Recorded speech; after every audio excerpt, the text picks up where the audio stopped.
مجھے اور آپ کو ختم نبوت کا نہ پتہ ہوتا، ہم بھی اسی طرح جو ہے، چونکہ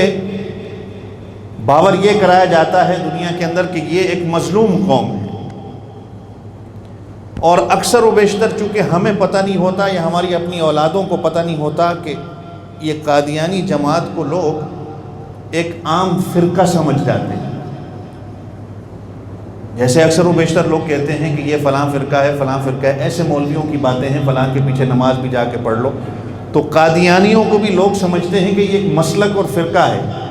حالانکہ ایسی بات نہیں ہے۔ یہ تو پاکستان کے بھی مخالف ہیں اور ہماری شریعت کے بھی مخالف ہیں۔ تو اپنے ایمان کو بچائیں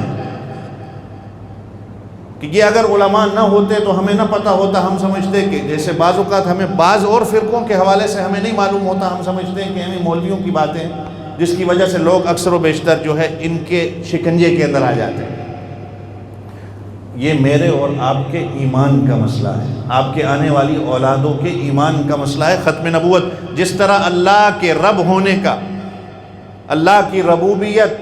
سورج کی طرح واضح اور روشن ہے، آپ صلی اللہ علیہ وسلم کی ختم نبوت بھی اسی طرح واضح اور روشن ہے۔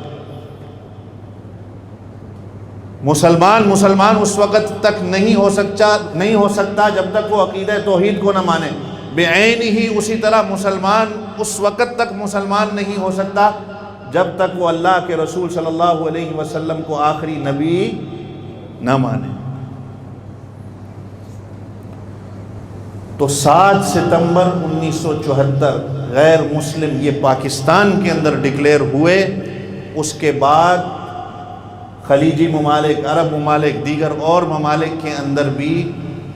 یہ قانون آیا کہ مسلمان وہی ہوگا جو اللہ پر ایمان رکھتا ہے اور رسول اللہ صلی اللہ علیہ وسلم کی نبوت پر ایمان رکھتا ہے اور آخری نبی مانتا ہے۔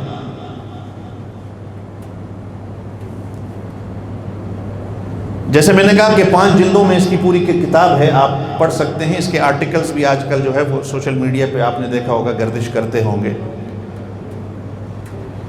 حضرت مولانا مفتی محمود صاحب رحمۃ اللہ علیہ کہتے ہیں کہ جب ان کو موقع دیا گیا کہ چونکہ اسمبلی کے اندر سارے دنیا دار لوگ ہوتے، زیادہ تر تو دنیا دار تھے، اب ان کے سامنے یہ مسئلہ کس طرح لے کے آئے؟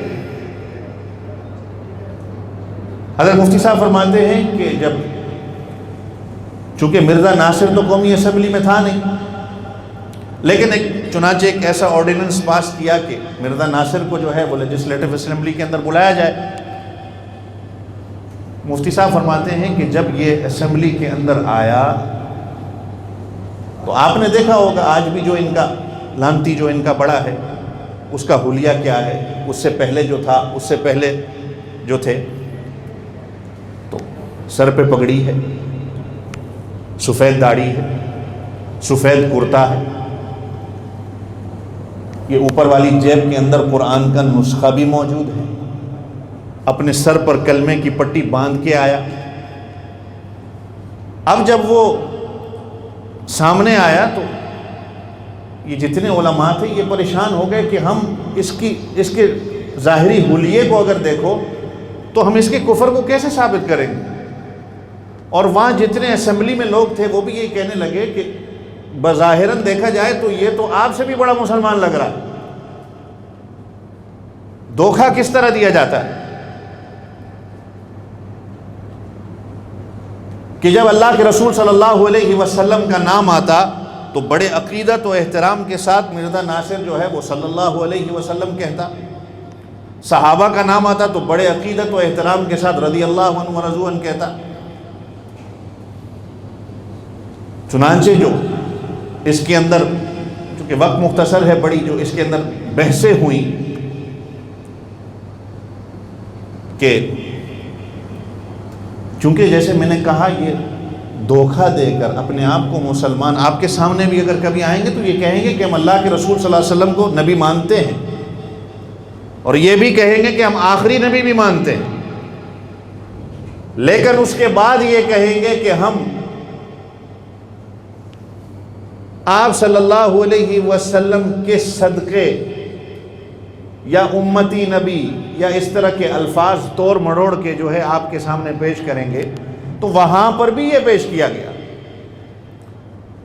جس کو کہا جاتا ہے نا کہ بدماشی وہ جو سر چڑھ کے بولے۔